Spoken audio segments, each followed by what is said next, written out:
I'm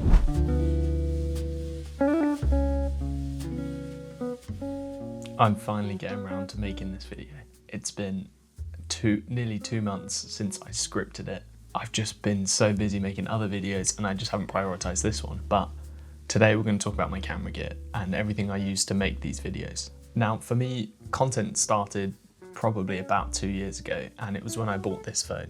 This is the iPhone 15 Pro Max, and I bought it with the intention of filming golf content, and that's where my entire channel started. And my first TikTok I ever uploaded was me playing a hole at the golf course in Loughborough, and I look back at it now and it's just a really bad video, but I enjoyed making it, and it sort of got the ball rolling with a very slippery slope of camera gear and spending a lot of money on things that I don't really need. Now, my entire life I'd had like a normal size phone, and this was the first time that I'd bought like a Max, just for the extra battery and the better zoom on the camera. And I just remember going to film all this golf content with this tripod, and my phone was sort of there, and I duct taped on a portable charger so it could MagSafe on, and I had like this clunky microphone that kept falling off, and it was a disaster, but it's what got my foot in the door of making these videos. And I ended up getting a quad lock system for my phone, so I got the case and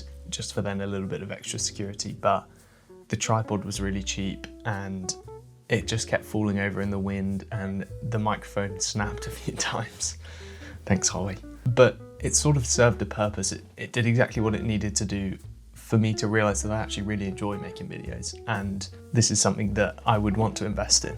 I started with just the phone, and then I ended up buying some microphones, so these two similar to the DJI mics but much cheaper, and they were the Fujifilm X5 wireless mics from Amazon. I think they were £80 or something for both mics and a receiver, and they got the job done. They were okay, but they were a bit of a faff to use and to integrate with my phone, with the charging and everything going through one port.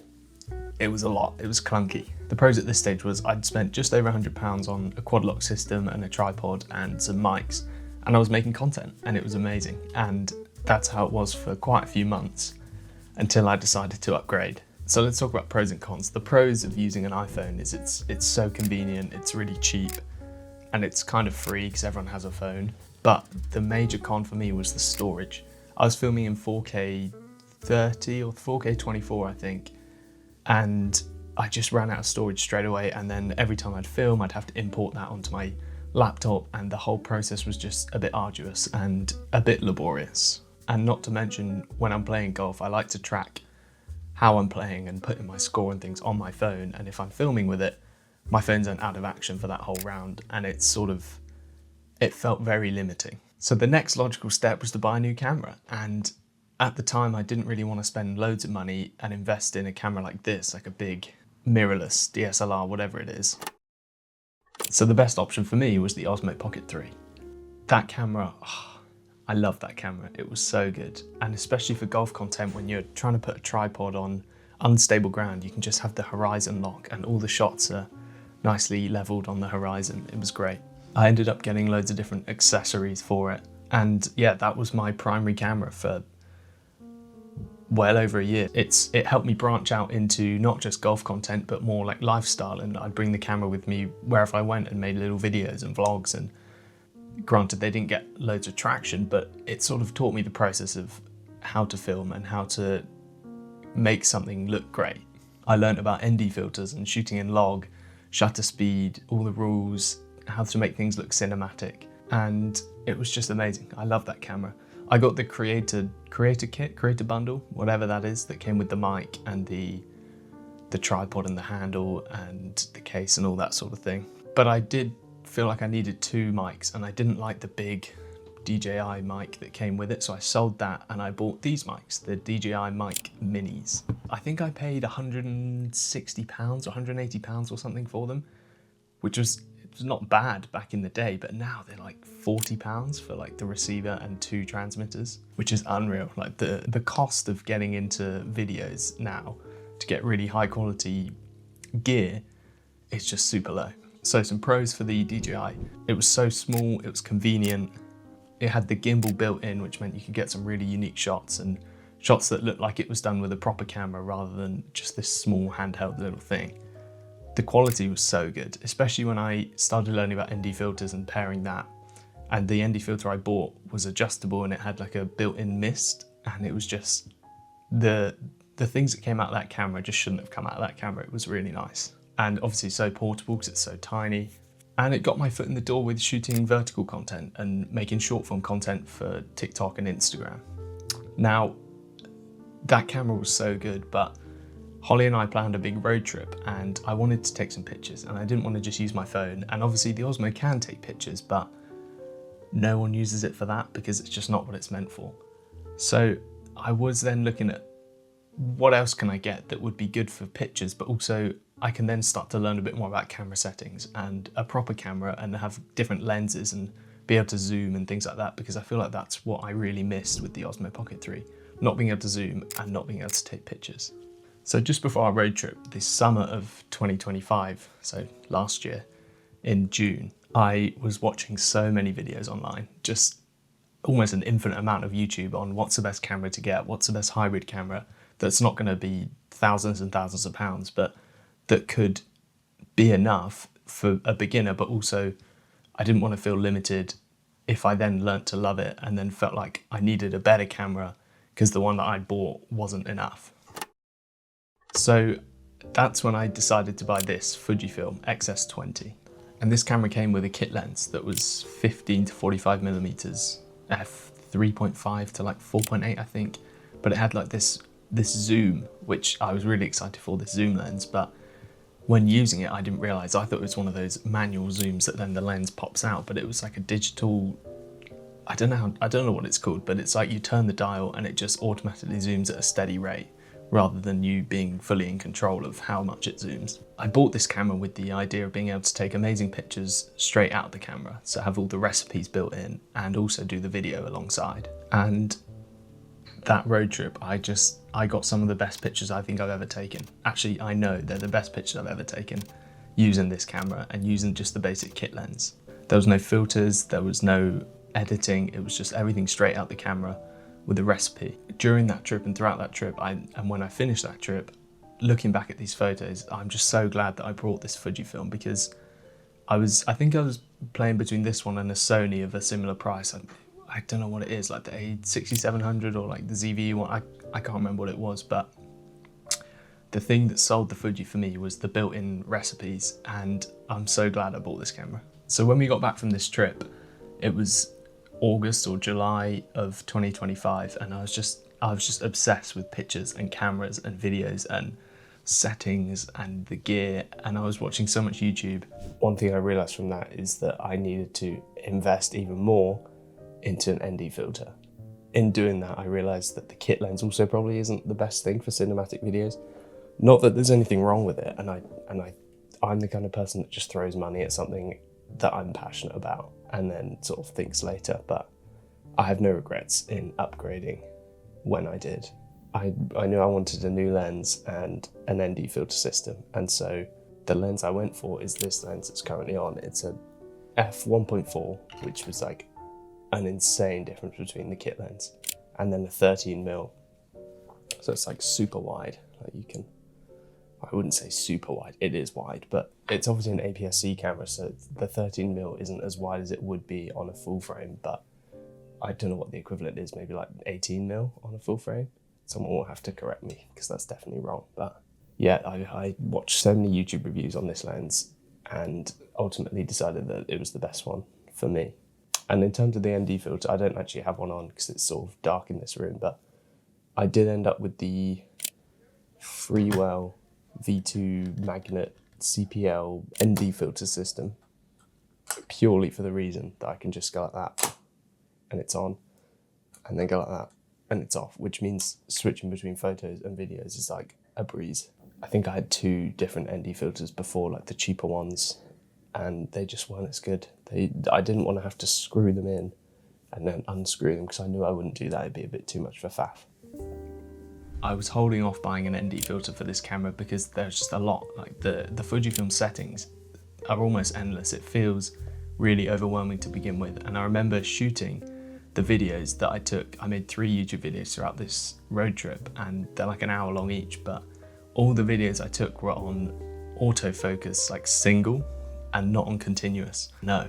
And so quite a few of the shots were sort of out of focus. So that basically means when you autofocus to begin with, it's then locked on that for the whole video, and it doesn't change, like as you pan around or bring things closer and further away, it doesn't change. So yeah, I was learning a lot more about the camera after we got back, and I decided to pick up an ND filter. I can't say I'm an expert because I've never really used loads of lenses or loads of different camera bodies, but the image that comes out of this is really nice. And obviously the f1.4 means there's like a lot of good background blur, and it's just really good in low light, and it just felt like a really versatile lens. And at this time as well, I changed to start shooting in 6.2K open gate. That paired with this 30mm lens means there's so much more like screen real estate that I can crop in, and when I'm making a 4K video, it's still as good quality, but I can crop in 50% extra. And then also alongside that, it makes the short form a bit easier. Not that I've ever really been good at reusing these clips to make the short form content, but I know that that option's there. And I think that's one of the best perks of this camera, is the fact that it can shoot in 6.2K open gate for a camera of this price is unreal. I know that even the Sony FX3, I know that that can't even shoot in open gate, so it feels like a one-up for me. So what I've actually done on this camera is there's 4 custom modes that you can set up. So C1, 2, 3 and 4, and C4 is like my video, so that's shot in f-log2, 24 frames per second with all the rules, the 180-degree shutter rule, and that's all dialed in. And then C1, 2 and 3 are my photo ones. So currently C1 is like a black and white, because I've been really enjoying shooting in black and white. C2 is like the most plain default that I can get, so just in case I need to not have to worry about the settings and balance everything out, it's just as default as it comes, so I can use it indoor, outdoor, whatever. And then C3 is like the premium one. That's what I really enjoy shooting with, but that's just for summer. Like that's when the sun's out and makes everything look golden. And that's what I was using a lot on the road trip. So another setting that I've actually changed is, so C4 is my video, and that's 24 frames per second, but sometimes I want to shoot in 60 frames per second and do the slow-mo. And so my default in the camera settings for video is 60 frames per second at 4K. So that means when I'm in C1, 2 and 3, these photography modes, if I want to take a video without having to put the ND filter back on and change the setting, I can just take that video and it's in 60 frames per second, and then I can put it into slow-mo, if that makes sense. It feels like a little workaround to make the camera shoot in 60 frames per second without having to deal with going into the menus and changing all the settings. And that's a nice thing about this camera, is that there's a record button which is solely used for video, but then obviously there's the shutter button too, so you can, whilst you're in the mode of photos, you can then take a video at the same time, if that makes sense. I've got my script on my phone here, but I wrote a note that is it called a codec? So you can tell that I don't really know what I'm doing, but the codec I was shooting in for a long time is H.265 long GOP 422, 100 megabits per second. And this is what I've been shooting in the entire time I've had this camera, to save space on the SD card. And also I just had no idea what it meant until about a week ago, when I was trying to edit this long video and it was just terrible. Like the performance on Premiere Pro on my Mac was just awful. And I was doing some research and I discovered that as much as shooting in that codec saves the space on the SD card, it means the Mac then has to sort of unpack it even further. I don't really know the full technical details of it, but I've since switched to it's like all I, and then it's 360 megabytes per second.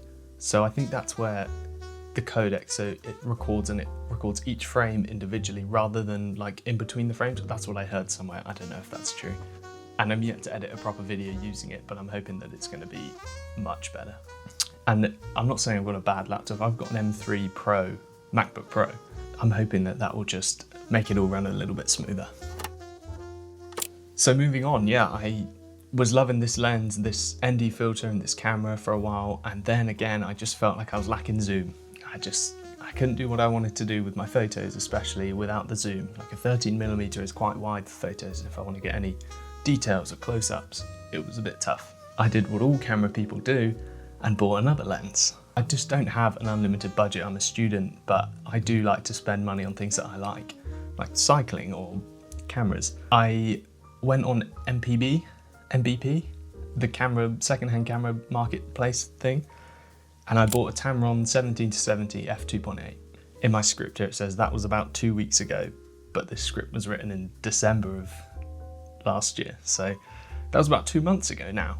I've been testing it out and loving it so far. It's been a really good addition to have both these lenses, the ultra wide, it's sort of pretty wide, alongside this zoom lens. Some notes I've written: pretty good low light.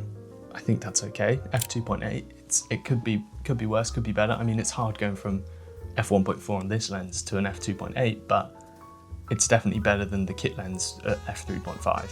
And weather sealed, good zoom, not bad autofocus. The only gripe I've got with it is that it is just quite big. So if I'm going out and I want to bring my camera, it's a lot of lens to bring just on a day-to-day basis. And that sort of stops me putting it on the camera a lot of times. At the same time as all this is going on, Christmas last year, so 2 years ago, Ollie bought me the DJI Neo drone, and that drone is so cool. I've still got it to this day, and it's the mini one that you don't have a controller for, so it does everything by itself. That drone is amazing, and I still use it to this day. If we're going on a run and I'm filming something, I'll bring it with me and we can set it up behind us and film us as we go down a canal or whatever, or on a cycle. And it's just so good because it's so pocketable, and it's got the guards around the things. What are they called? Propellers. It's got the guards around the propellers, so you can sort of chuck it around a little bit. And it shoots 4K, but only at 30 frames per second. And it does sort of look a little action cammy and a little grainy, but it's more than fit for purpose for what it is. It's really cool. So some pros and cons for that. The pros is it's just super convenient, and then the guard around the propellers, and you don't need a remote to fly it. So it's one button and it's done, and it's up and it's recording. But the cons that I found was, once I started getting into drones and looking at them and realizing how that could add to my content, is it doesn't have the best of range. And you can fly it on your phone, using your phone as the controller, but the range is maybe 20-30 meters. And that's with a clear line of sight. But I was ready for a big boy drone. And then I go to a weekly auction in Bedford, which is a dangerous place for me to go because I'm so whimsical with my money sometimes. But a DJI Mini 3 was there, and it wasn't in the best of condition. It had a few little cracks, but it had the controller and spare batteries and a spare propeller and a travel case and all that sort of thing. And I took a punt, and I probably put too much down, but I ended up winning that drone. Luckily it was all okay, because it's hard when you buy from an auction, you don't know if everything's working properly. That drone was great, and I had that actually before we went on this road trip, and it was really nice to have a different layer of video style to add to my videos. So this drone shots of whatever it is, the mountains or us driving or the sea, the ocean, it was really cool. And there's something about a drone, it's just so fun, isn't it? It just doesn't get better than a drone. And I've still got it, but I did end up crashing into a tree whilst we were there, and the gimbal sort of broke off a little bit, and one of the propellers now doesn't close, and I've had to sort of super glue a wedged bit of 3D printed plastics to stop it bending, because it did sort of flex. But it's still alive, just about, that drone, and yeah, I still use it often. Not as often as I should, but it's hard when I'm at university. I sort of don't feel like I've got enough reason to fly the drone. That being said, I did take it out on fireworks night. What's it called? Bonfire night. Guy Fawkes night, that's it. And flew up and got loads of videos of the fireworks going on, and that was really cool. Yeah, I've actually since ordered a new lens as well. So that's one more thing to add to this video, is I've got one more lens on the way, and this is just to be super minimal. So it's a pancake lens. It's the TTartisan 27mm f2.8 pancake lens. And so what I'm hoping is that I can just stick this on the camera, and then I can just bring my camera everywhere. Because at the moment, this lens is quite big. It's probably like that long. How long is that? 15 centimeters. And obviously it's quite heavy. And then the zoom lens is even bigger and heavier. And I feel like I was just missing something I can just stick on the camera and take around and take some photos or videos or whatever. So I think that should arrive tomorrow, I want to say. And it was cheap as well, and I've sold that kit lens, so that should sort of pay for it. That's how I justify it. Now, let's talk about accessories. In terms of tripods, I think that's quite an important thing to have, is a good set of tripods. And so the one that it's currently on is I got it for Christmas, is Ulanzi's Coman 0, I'm reading off the thing, F032813. It's like a carbon fiber, it's really nice. That's why I asked for it for Christmas, because it was like £180 out of my price range, but it's really nice and it's light, and it means I can take it out. Not that I've taken it out since Christmas, but actually I took it on a shoot for Sugarcube Creatives, so there you go. It's got a ball head, it's got the quick release system, you can sort of splay the legs all the way out and drop the camera beneath. It's really good, it's really versatile. But alongside that, I've got a Ulanzi like mantis pod thing with the quick release plate.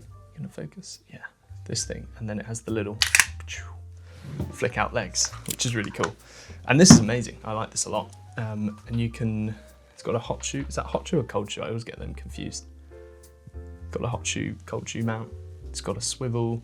It's got these, and then it's obviously got a little hook that you unhook. And then it means you can hang it on a door, and then you can like hook it over things. You get some different shots, it's really cool. Yeah, I've had this for probably over a year now. This is my primary tripod for a while, but a little bit small in comparison to a big one. I've also got a camera clip, like bag clip from Ulanzi. I did end up losing that in New York, so I bought another one, but the same one. And that's really good, so you can put the camera in hands-free and then just sort of leave it to be, which is really nice when you're walking around or shooting content or whatever it is. The end of our road trip, I bought the Wandrd 6-litre sling bag. It's like a camera bag, but like a sling version. It has room for the camera and a lens, and then probably a spare lens or batteries or whatever. I feel like I'm covered with the camera bag situation.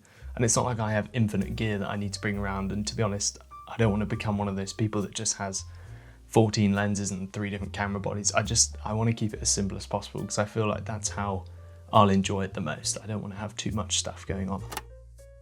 My mics, yeah, I've got the DJI mic minis, which are great. I still love them. I feel like I haven't really maximized the potential of them yet. I think when I hear other people use them, they sound a bit better, but then when I do it, it doesn't sound as good. But also I'm not good at all at doing any audio editing. So I'm not sure if there's any tips or tricks or anything like that that I need to know about these mics. That would be great if you could let me know. And I've also got a shotgun mic. So yeah, I bought this mic on Amazon. Now, this was like 50 quid or something. The reason I bought this one over everyone buys the Rode Video Micro Go, whatever it's called. This one I bought because it has, do you see that? It has an input and an output port. So I can attach this to the camera and then plug my DJI mic minis into this as well, and it records both at the same time. And for me, that's a bit of a game changer if I need to have this recording the audio, but then also mic some people up. I don't love this wind muff. I was trying to find the Rode one looks much nicer in my opinion, where it's not like the whole fluffy thing, and it's just the foam one, and I'd rather have that, but it's okay. I guess it gets the job done. No bad things to say about this microphone, but also, I don't know, it's a cheap mic. It's probably not as good as a lot of the other ones out there. So, one other nice thing about this mic is it comes with the adapter for plugging into your phone, your laptop. So a few voiceovers I've used this, but I'm a bit annoyed that it's coiled because it means I have to stay close to my laptop. And I've been trying to stretch it out, but it always just goes back.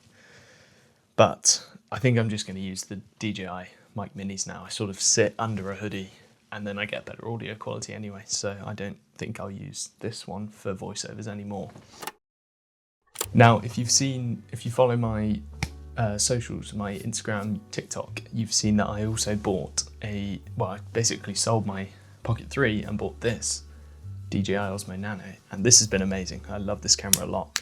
It's just so small, so versatile. I've done a whole spiel on that on my Instagram, so if you want to hear any of that or my thoughts about it, then go check that out. But this camera's great. I think it's really cool. And for what, £220? It's amazing. Now, one other thing I bought for this Fujifilm, because Holly and I have started a creative business, and I think having a having options on my camera, like a camera cage, was a good idea. So I've bought a camera cage, and I bought it from eBay, and it was like £22 or something, but it's proper metal. It's come from China. And then it's got all like the mounts and the screws and yada yada yada, but I've bought this handle from AliExpress. It's really nice. It feels proper sturdy in the hand. It's got a hot shoe or a cold shoe, I always forget. It's got one of those mounts on. It's got a magnetic Allen key. How cool is that? On the bottom. And obviously you screw it in, and then you've got a bit more of a grip on the left-hand side. Excited to use this to sort of take some videos and photos. And we've got an exciting photo shoot coming up with my brother's girlfriend. She runs a beauty salon thing. I've never actually been, but we're doing some content for her at the end of this month. So it's very exciting. So I wanted to make sure I've got all the gear ready for that. I've just got a drawer full of my camera stuff, so I'm going through it all and picking things out. What else have I got? I recently got this bite mount. Now this is really good. The bite mount is from DJI, it's the official one. And this little clip is from China. And it just means that when I'm cycling, I can very easily click my camera in and then just get some good footage, like POV footage, and then also I can unclip it, and if I'm wearing the magnet mount or like the hat mount, whatever, that's really cool. And I'll take this when we go snowboarding in a few weeks' time to get some good content. I did of course buy some ND filters for the Osmo Nano, but they came in this horrible case, and I wanted something a little bit smaller that I can just sort of take out. And so I 3D printed this, and it has the three lenses in, quite nice. Sort of pick them out, and then it fits back with friction, so then it doesn't fall off. But that's really good, and it just, again, means I can be a bit more thought out with my shots and use the proper rules and get the motion blur and everything that I want dialed in with the action camera, which is really cool. What else is there? Obviously I've got a magic arm. I feel like that's just a necessity. Everyone needs one of those. And like a strap with a quick release mount for my plate, so I can, rather than faff around with hooking into the carry straps on the camera, I can just use the quick release plate that's already on there, and then it's already attached, which is really nice. When it comes to editing, I bought a Samsung T7 SSD 1TB version for probably like £70, and that's been really good. It's a just complete game changer than editing off a hard drive. So that's what I'd recommend. It's a lot for like not a lot of return, if that makes sense. Like, it's not like you're buying anything new that's gonna improve much, like a new lens or a new camera or a new light or whatever. But for me, this SSD has really sped up my workflow. SD cards I use are these SanDisk Extreme. This is a 128. It's a V30. I don't know what else that means. 180 megabytes a second, 128 gigabytes. I've got a 256 in the camera now, but now that I'm shooting in the different codec, it takes up obviously 3.5 times more space. So I think I'm going to be utilizing that one a lot more. Yeah, I do all my editing in Premiere Pro on my M3 Pro MacBook Pro. Great computer, love the Mac. I'm fully invested in the Apple ecosystem. I've got where's my iPad? iPad's over there, but I've had that iPad since I think 2017, and it's still going. iPad Pro. I do all my university work on it. I do loads of sketching, CAD. Like, that is probably the best bit of tech I've ever bought. It's lasted almost 10 years. Maybe I didn't get it in 2017. Maybe it was like 2018, 19, whatever. It's lasted a good 7+ years, and it's still going. And as much as it runs out of storage every other day, it's amazing. It's so good, especially for someone like me who's doing a creative degree.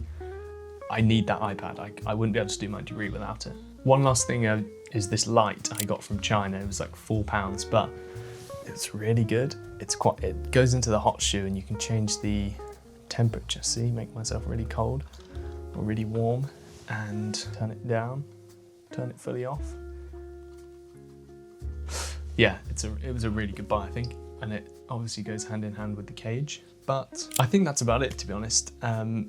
I'm sure if I make another video like this in 6 months' time, everything will look completely different. But for now, I think I've got all the bases covered.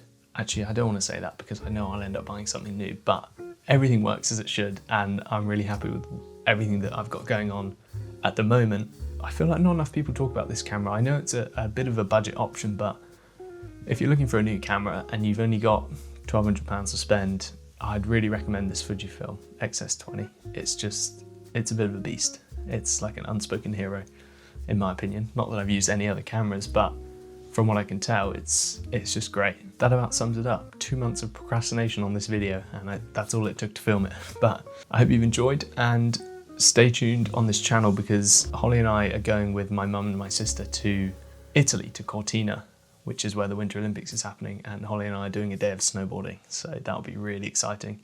And I'm looking forward to getting some cool videos and photos from that, and obviously testing out this new lens when it arrives. So yeah, it's exciting. It's a busy month. So yeah, stay tuned. Thanks for watching if you watched this far, and yeah, I'll see you in the next one.